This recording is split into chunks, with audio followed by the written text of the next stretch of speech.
for a minute, pretend I don't live in it. Sunshine gonna wash my blues away. Welcome back to the international hit Around the Trail in 80 Days. Today we'll be featuring another segment on our show.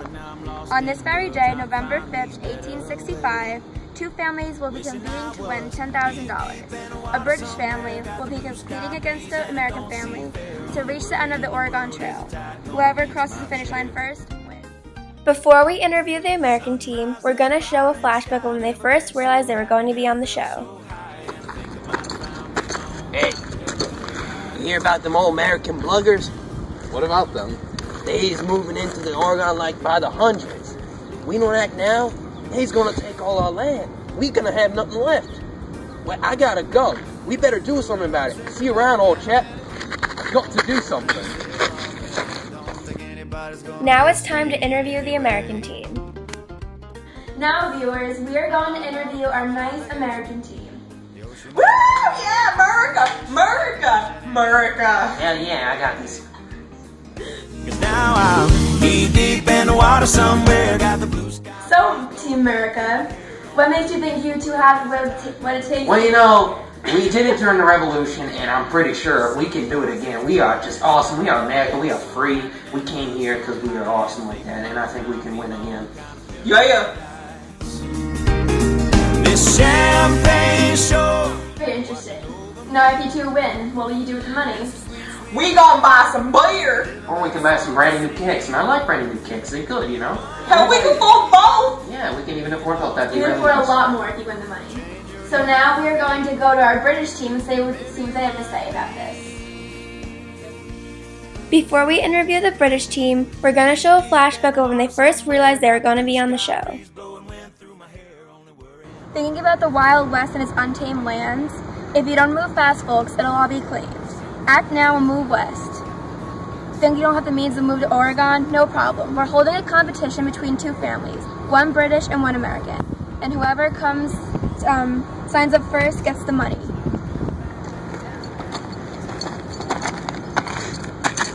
I've got it. I'm in it to win it. Sign me up. Okay. Get a move on. We're moving out of here. Why? What's wrong with the city? There's nothing but bears, dirt, and he really want to beat us west. We have to beat those darn Americans to the end of the Oregon Trail. That's what. Those stinking buggers are going to push us out to the right of our homes and our country as American citizens. But Dad! No buts. Our country is alive and growing, and we need to get as much out of being a U.S. citizen as possible. It's the social contract, even if we are of English values.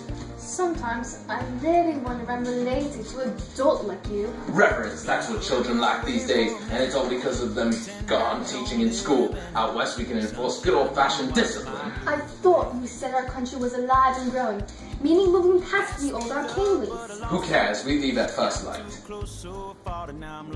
Now it's time to interview our British team. So viewers, now that we're done talking to the American team, we now have our nice British team and we're going to ask them the same questions.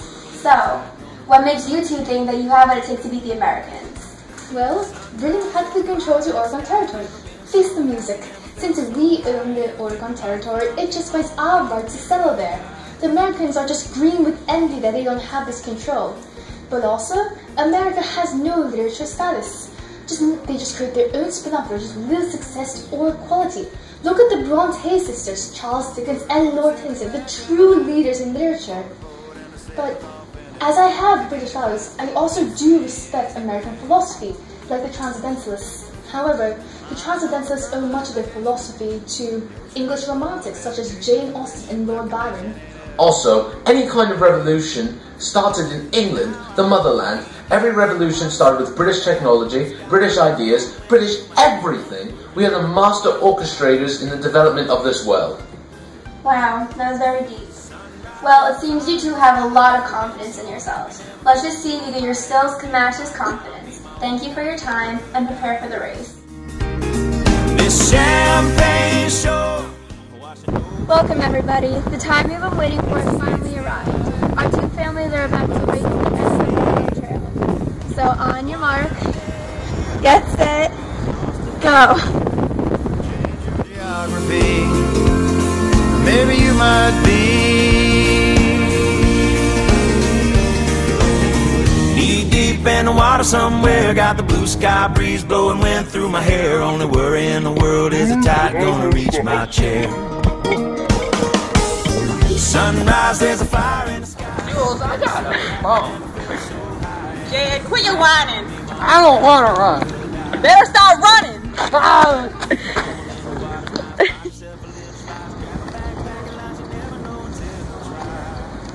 I say we go west.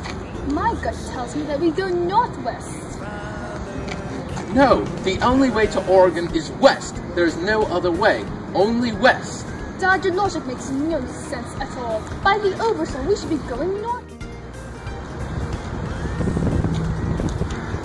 You know, I say, the beauty out here is first rate. Come on, tell me, send a letter to the travel agency. My Oh, hush up. We got a trail to walk. Quit your whining. We gonna walk, or No, we're gonna walk now.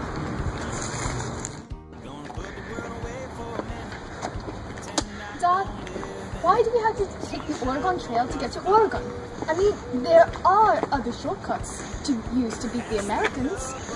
And what might that be? We fly, click your heels 3 times and we're there. What kind of a stupid idea is that? My book. You stinking American trash. The Oregon Trail is the most common route to Oregon. I honestly don't know if I'm related to him. It's like I inherited all of his brains and he left with none. And it's not like every other egoistic man is going out west to claim land. What's so special about the West anyway? And why she's so undisciplined and feminist. I wonder if it's all those Lyceum lectures. Maybe she's been studying Thoreau and Emerson with Mr. Lunetta and Miss Maggio. Well, no matter though, being an American is great. So much unclaimed land. Oregon, here we come. I'd call it Google. Google? Google. Hell, we'll be millionaires.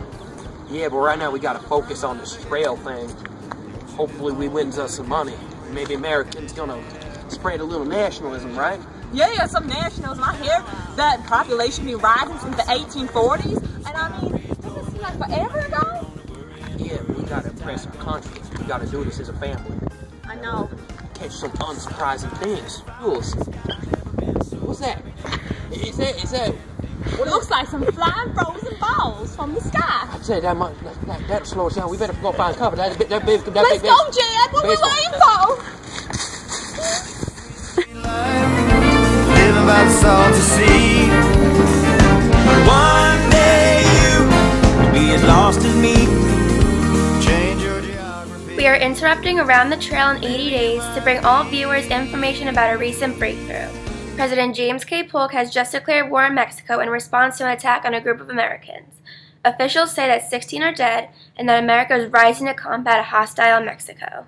Right now we have Thoreau, Mr. President Polk himself, and Miguel de Achistan. They will be here to answer a few questions and share their views and beliefs on the unstable situation in Mexico. Mr. Polk, do you have a few things to say? My fellow Americans, the world has nothing to fear from the military ambition in our government. Foreign powers do not see the great character of our government. Peace, plenty, and contentment reign through our borders, and our beloved country presents a sublime moral spectacle to the world. You fool. The government that governs the best is the government that governs the least. And when the people are prepared for it, this is the type of government in which they will get. The many objections which have been brought up against a standing army shall and will be acknowledged. The army is only an arm of a standing government. The government itself is a vehicle in which the people have chosen to execute their will, and so is equally liable to be abused before the people can act through it. The Mexican War is an excellent example where an oligarchy-like government brushes aside popular sovereignty opinions for expansion. Well, it is obvious that you two have very conflicting opinions about the shopping nuclear war on Mexico. So, our first question is the declaration of war on Mexico justified? Well, as a matter of fact, of course it is. Mexico is a threat to the United States. I only declared war because the Mexicans rejected Slidell's proposition of $25 million and did not pay their claims, and because we need California. They fired the first shot in this godforsaken war, and I am not to blame for any of these misdoings. The Mexicans refused to negotiate with us. we had no choice but to respond. I do what is best for my country only, and I take drastic measures to get the best for my people. Sounds to me as if you're justifying violence and the thousands for just land. With all due respect, Mrs. Thoreau, your words are poppycock. It is a proportionate response to such actions imposed by the Mexicans. I myself did not plan for such events to occur, but they did. Quite frankly, I haven't seen America so united since the days of Monroe. Our country is divided by the slavery issue by day. This war comes along and suddenly abolitionists, Whigs, and Southerners are once again united. They're chanting Mexico or death in the streets. Even those that don't approve of the war. Until we stand united, divided we fall. Mr. Polk, you're forgetting that you were the one who declared war. Because of your determined mind to take California from us, you are the one who caused all the tension in your country between the Whigs.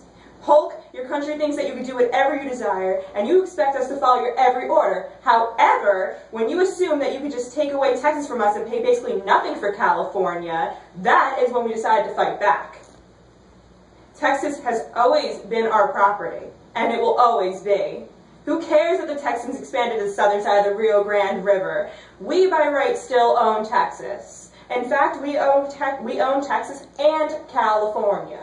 Just because we don't want to give you what you want does not mean that you can just come to Rio Grande and send General Zachary Taylor to fight your people. We have the right to decide if we want to keep our land or not. And your offer of $25 million for California was completely insulting. Also, you declared war on unpaid claims. Why should our country have to pay for the damage of your citizens' property? And you said united we stand, divided we fall. Are you suggesting that the people divide people? You're twisting your words to confuse the public. Even those that don't approve the war are chanting Mexico or death in the streets. Then we aren't united. We are divided. Don't try to cover up your atrocious crimes with pretty words. Okay, men, settle down now. You should pay for the damage, simply because you were the ones who caused it. Also, although I was the one who was declared at war, you and your Mexican troops were the first to be fired and killing of 16 men. I tried so desperately to avoid bloodshed, but since your troops decided to fire at my men, I had but no choice. President, please. You can fool your citizens, but you can't fool me. All along, you wanted my troop to fire, and you expected it to. You tricked your people into wanting war. You lied to your people. You made my Mexican troops look like they're committing some injustice, just so that they would support the war that you yearn for so bad, so you just can gain California. Quite honestly, if your people knew your true plans and your obsession with gaining land, you would never have been voted into presidency. How dare you insult me in such a manner? Like you haven't been insulting them all this time with the offer of $25 million for California. Yourself, the emergency violated this land problem. Are you so selfish?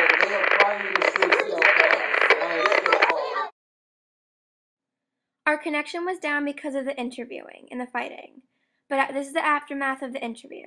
Once the Mexican War finally ended with the signing of the Treaty of Guadalupe in 1848, the Texas and California territories have been officially claimed by the United States for $15 million. Tensions remained hostile between both nations as Mexico was in financial and political turmoil and felt cheated out. As a result, the new American gain and the talk of gold brought many people westward into California, where the value of land increased because of the discovery of more metal. Jed and Julie went to go find gold, but lost their way in California. Hey, yo, look, those British are catching up. We need to... What are you doing here?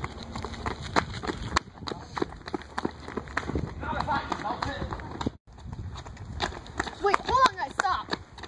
Why are we even competing? We're ready in Oregon. Can't we just get the money together and just settle here? The only reason I came here was for money. And I'm gonna guess. I want my beer and brandy. I'm gonna race y'all back to Boston. I didn't sign up for this. Yeah?